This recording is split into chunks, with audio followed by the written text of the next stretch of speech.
On a plus de 3800 espèces de champignons en forêt ici. À Québec, on en commercialise à peu près une vingtaine d'espèces différentes. On parle de la morille, on parle du matsutake, la chanterelle, la trompette. Ça, c'est des champignons qui ont un goût marqué, très particulier, qui est unique.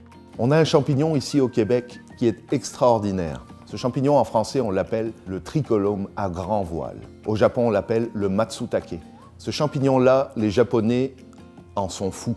C'est le champignon le plus cher du monde. Sur le marché à Tokyo, on n'a pas les moyens de s'acheter ça. Mais ici, au Québec, on a la chance de l'avoir, de le trouver en forêt dans des populations de pins gris.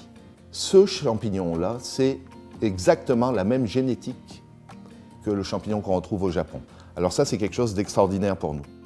Beaucoup de chefs se sont emparés là, de ce champignon-là pour être capables de le présenter sur les tables puis de le transformer d'une manière ou d'une autre. Dans toutes les grandes cuisines québécoises, on sert le matsutake, qui a vraiment une aromatique très spécifique, unique au monde. On va dire c'est un peu sur la cannelle poivrée au niveau de l'arôme et du goût.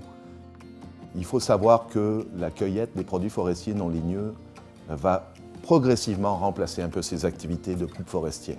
Et pour l'avenir des régions ici, c'est quelque chose de primordial. Non seulement c'est l'identité culinaire locale, la gastronomie de terroir. En plus de ça, c'est une ressource qui est là à chaque année. Donc là, à chaque année, ces produits-là, on peut aller les cueillir, puis on peut les commercialiser. Parce que ces produits-là, maintenant, les gens, ils se les sont appropriés.